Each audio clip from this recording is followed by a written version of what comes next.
But this morning's message is about faith and fear. And I want to break down fear for you guys just briefly. But fears aren't real. Some of you are like, yeah, they are. No, they're not. Fears aren't real. If fear was real, then every one of us would be scared of the exact same thing. Okay? Fear's not real. Okay? Fear is an illusion. Now, they don't exist. They're responses to ideas that we've created from things we thought were true, but actually were not. Now, with that said, there are two fears that when we were born are inherently there, okay? And it's a natural thing. And those two fears are this: loud noises, okay? Loud noises. Have you ever scared a baby? I mean, I remember coming in the room. My wife was pregnant, and I was loud. And she's like, "You're scaring the baby." I was like, "What are you talking about?" "Oh my gosh, when you came in the room, it just moved around." And I was like, "That's a good thing." Putting some fear in my child right now. When I step in the room, right? Fear is an honor, though. Let me say that. All right, but there's a better way to receive honor than through fear. But fear of loud noises. And the other fear that our tendency usually have is what? Fear of heights. It's the fear of falling. Really not the fear of heights per se, but the fear of falling. And that's normal. And anytime you get up to something, it's fear of falling. But here's the deal. It's actually probably not either one of those. It's really a matter of control. Think about it. I can only scare someone like once or twice. In the moment. Like, for some reason, my wife is also super fearful. I live in the same house she lives in, right? It's pretty funny. So, like, I'll be in my bed. I'll be downstairs. She'll be upstairs in our bathroom. I'll come into the bedroom. I walk into the bedroom, and there's a little corner where I turn to the bathroom. And I'll just turn right into the bathroom, and she goes, "Ah!" I go, "What is wrong with you?" She goes, "What's wrong with you?" I go, "I live in this house. Why are you scared of me?" She goes, "I'm not scared. You just startled me." I go, "Okay." So I'll walk away out of the bathroom. I'll come back to the edge of the bathroom, and she's not scared anymore. Why? Because she has control of knowing what it is. So some of you guys know I went to Brazil, and so this missionary threw me up in a hang glider. So I was like, "For real, we're going to go hang gliding?" He's like, "Yeah." And he threw it out there as kind of like, it's $400 to go hang gliding. He's like, "It's free.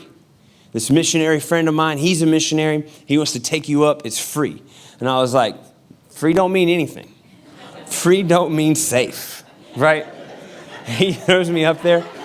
Guys, I got up to the top of this ramp on this huge mountaintop. And within 10 minutes, I'm hooked into a harness. And the only training I had was run with me. And I go, "Run with you? What do you mean by run with you?" He's like, "We don't jump. Don't go to the edge and then jump. Just run off. So we're going to run." So I got a harness on. He's got a harness on. We're hooked together. And we just run about 10 feet. He goes, "All right, good. You did it." And I was like, "That's it?" Before you know it, I'm laying on the ground. We're up in the air. So I have this photo. Do you guys have the photo? So here's this photo. This is me. My hang glider guy grabs my hands, puts my hand on the hang glider, and he goes, "I die."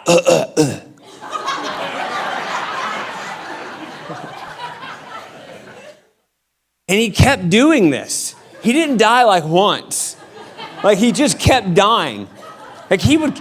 And I don't know if, I'm not aviator. I don't know if, I just know like boyhood, childhood, like moments of taking a paper airplane and knowing that when the paper airplane gets about this angle, it's going down. I want you to pay attention to how the horizon is. So this is the horizon this way. So we're at a tilt, right? And all of a sudden, we're going down in my brain. Like, it's about to go. And all of a sudden, he goes, "I alive." And he grabs the handles, and it's like, I was trying. I feel like I'm a pretty strong dude, but I couldn't budge that thing. But I don't know how it worked. Hopefully, some of you devout spiritual Christians in this room are like, "Oh, I see where he's going. There's a metaphor." I know us pastors, we do that. We bring these stories, and it's just kind of like, it's not like just a story. but there's a meaning behind it. We follow this example that Jesus led. It's kind of like called parables. I don't know. Anyway, I thought I was in control, but I had no idea how to operate this thing. So my fear kicked in. Now, I actually have this on video. No, I don't have the video for you guys to see, and I apologize. If I would have really thought about this in more depth, I would have done it, because that face changed. That face changed. I even looked up at the GoPro because I knew for a fact. I was like, I need to show the GoPro my true inner feelings. I looked up at the GoPro and I go, like this, like pointing to this guy. He went, oh, live. And he grabs it, and all of a sudden it's just like whoosh. And we're back up, and we're just floating around. And he goes, oh, I die. Oh. He just kept dying. Anyway. So that in itself, I didn't have control over it. Also, I didn't understand the strings and how the attachments worked, and they didn't go through the process of flight and how to control it and all that kind of stuff. They just basically said, trust me, right? Trust me, trust the thing that's on our back, and just fly. So that was one of those moments that I thought in myself of fear. Fear is really just a matter of not knowing if you're in control. Even with the noise, like I can sit here and I can run through the audience and I can hide behind you for a little bit and then be like, right? I can do that probably once, but the minute you know what it is, a lightning storm, maybe you weren't aware that it was supposed to rain. All of a sudden you hear that crash, that thunder, and you're like, what was that? And then when you realize, oh, it's thunder and lightning. And then all of a sudden the next one you hear, you're like, wow, okay, not so scary because you know what it is. Because it's that moment that in that, you got to grab a hold of it. Now, what I've learned about fear is this. The only really way to take fear out of the equation is your connection to God. Because you're putting your trust in Him. Do you guys know that God doesn't need us, but we need Him? But here's the deal. We need all of Him. Some of us live a lifestyle where we pick and choose. We open up the Bible and we're like, we like this about it. We like this. We don't give Him all. All. And here's the great thing about this. God actually, even though sometimes we feel like we have inadequacies, like we're not good enough, or not something whatsoever, but God said something really amazing in 2 Timothy 1:7. Now, I love this. I have, this is probably TMI, but I'm going there because I can. I have some moles on me. Some moles. Somebody like a mole. I got a mole. I got moles. Matter of fact, I played Jesus one year, and I had some pretty creepy looking moles. And I was going to get crucified on the cross, And my wife was like, you need to get those moles removed. I was like, well, Jesus probably had moles too. Not those moles. 4 moles later, they're removed. And some moles, little kind of creepy ones, She's like, get those removed. You're like, where are you going with this?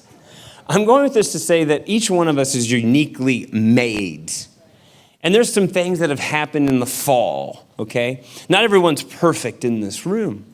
Some of you guys have perfect hair. Some of you have no hair. Some of you have perfect hands. Some of you don't have hands, okay? Some of you don't have things, okay? But here's the deal. I look at this and I go, in 2 Timothy 1:7, it says, for God has not given us a spirit of fear. He's not given us a spirit of fear and timidity, but of power, love, and self-discipline. He did not give us a spirit of fear. That wasn't something that was given to us.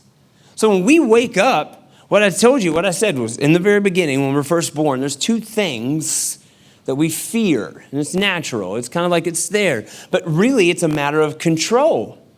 When you have decided to give God all, and when you've decided to give Him control, fear leaves.